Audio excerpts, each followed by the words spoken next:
Welcome back everybody. So as the title of this video has already explained to you, I'm going to be talking to you about what it's like feeding a dingo. So this has all been a learning process for us, but we've had a lot of help, a lot of great information shared with us from various sources like Rusty's original carer, and also I've been down to A1 Meats today and they've been wonderful. This is not a sponsored video in any way, this is just where I've been going to get my meat. So they've been really helpful, helping me out with all this kind of stuff that's in this box that I'm going to show you today. So just a warning, you may have seen a bit of blood on my fingers. That's because all of this is raw product. It's various kinds of meat and cuts of meat. So if you have a bit of a queasy tummy and you're not really into seeing this kind of content, it could be considered a little bit graphic, so you may want to watch one of my other videos in the meantime. So let's get right into it. So as I said, I've been down to A1 Meats today and they have been really helpful. So I want to talk to you a little bit about what kind of products I can get from them, and I'll share some video clips with you as well. So let's start here with these bags. This is all the dry goods. So essentially this one right here, this is a Kangaroo Forearm. So this is something that I could give to Rusty as a bit of a treat when he's doing the right thing, when he's being a good boy, and keeps him occupied for about 20 minutes or so. So I've got a couple of these Kangaroo Forearms that have been dried to give to him as treats. All of the stuff in these bags are treats that we give him. So this next item, this is a kangaroo ear. So I know you might be thinking it's cruel that all of this essentially comes from a kangaroo, and kangaroos are cute and cuddly and they're wonderful and I love them. I think they're great, they're an Australian icon, but Rusty's also an Australian icon. He's true blue, Aussie dingo, and dingoes have been eating kangaroos for thousands of years. So this is the perfect diet for him, and it's wonderful that I can go down to A1 Meats and pick up this kind of stuff because it's perfect for Rusty. So got him a few kangaroo ears. Now for him, this doesn't really have any nutritional value. It's still got its fur on it, which I'll talk about in a second. But for him, this would just be kind of like us eating a pack of chips or something like that. So just a small snack that we can give him as a treat when he's been doing something good. I've also picked up a couple of these dried out Kangaroo Rib Cage portions, and he's already chewing on one of these right now on the back lawn as I make this video, and sort out what I'm going to do with all this.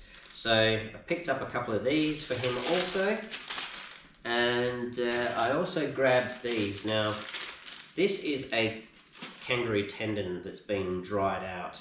Again, just a small snack for him, but this also has the fur on it. Now the reason why it's important for the fur to remain on some of these products is because out in the wild, dingoes eat the whole lot. You know, they eat the bone, they eat the ligaments, they eat the muscle, and they eat the fur as well.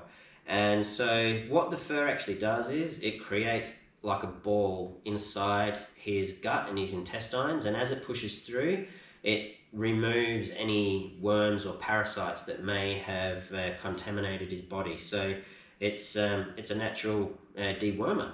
So the fur is important. So that kind of takes care of the snacks. I do have one more thing here.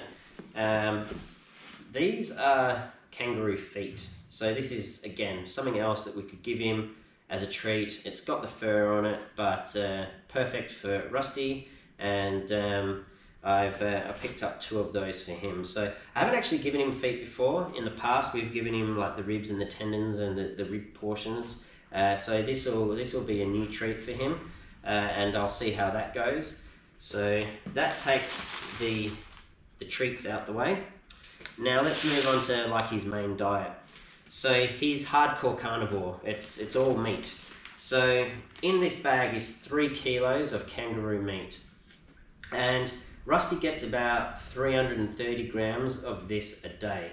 So in the past, I know Rusty has received like a pretty good solid handful of kangaroo meat. Now that probably weighs about 200 grams. So he'll get 200 grams of roux meat, he'll get 2 chicken thighs, and he'll get an egg on top of that, a raw egg on top of that. Now, along with all that food that he was getting, he was also getting a cup of grain-free, like dried dog kibble, and we're trying to remove that from his diet. We want it to be all raw. So we have increased the amount of meat that we're giving him. So at this stage, he's getting about 330 grams. So 3 kilos of this is going to last us about 9 days. So that is the meat side of things. We still give him the 2 chicken thighs, we still give him the raw egg. Sometimes we'll crack the egg, put that on top. Sometimes we'll leave the egg inside the shell because obviously out in the wild they'll be foraging and find birds' nests and things like that, and they would take the eggs straight from the nest and they would eat it like that. So we do that sometimes for him just to kind of you know, change things up a bit for him. And last of all, what is in here?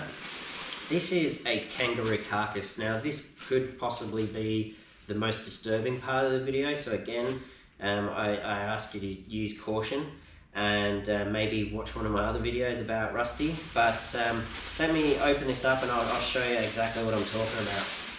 So in here, essentially, this is a full kangaroo frame, and we've got it kind of cut down into smaller portions. So in the past, we've given Rusty one of these. So what you're looking at here, this is like the lower portion of the kangaroo. I believe it goes that way. So these sockets here are where the back legs would come down from, and this is the tail section. So we could get to about 2 servings from this.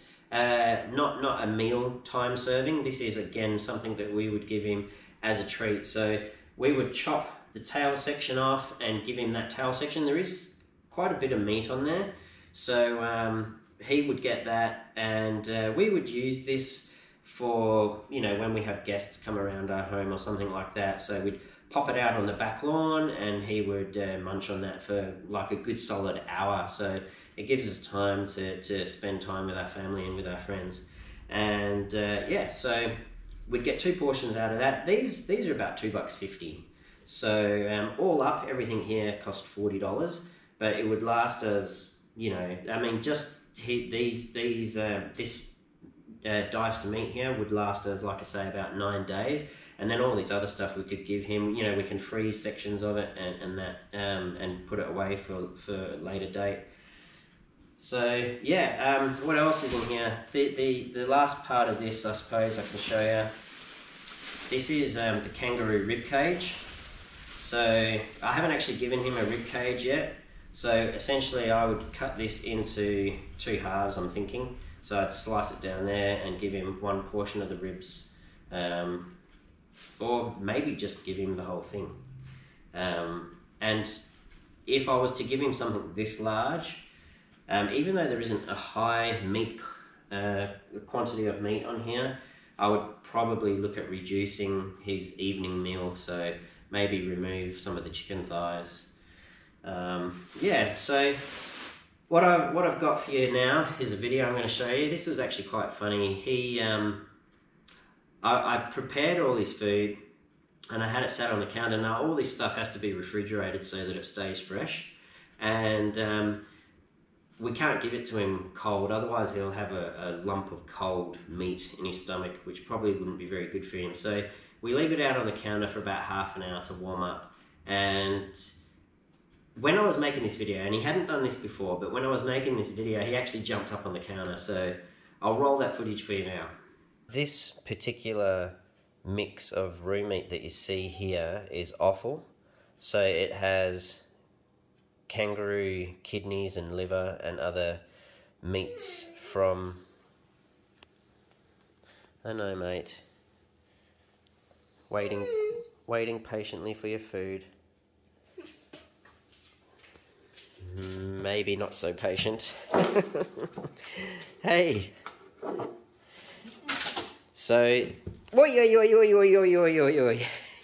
No. You, cheeky boy, off. What are you doing? Get down. Alright. So, the reason why it's on the counter at the moment is because the meat has been in the fridge and it's quite cold. Oi, excuse me, mister. What are you doing? Rusty, get down. Get down. Come on, get down. Okay, so the meat has been... No! What is going on? You are particularly hungry today, aren't you? You can... Just wait a minute, alright? Okay, so as I was trying to explain, the meat had been in the fridge for a while and it was cold, and the last thing you want is a large lump of cold meat inside the dingo's tummy.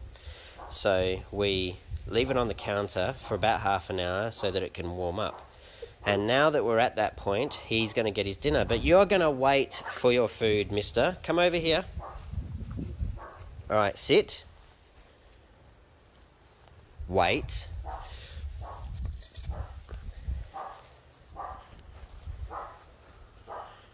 Okay. Okay, Rusty, you can eat now. Go on. It's okay. I'll move a bit further away so you're a little bit more comfortable. There you go. The neighbour's dog is barking.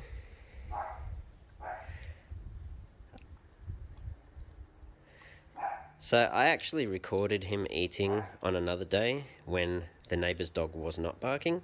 So I will probably switch to that footage right now.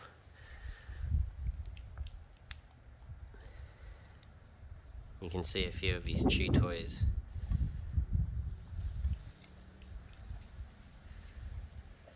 Out there.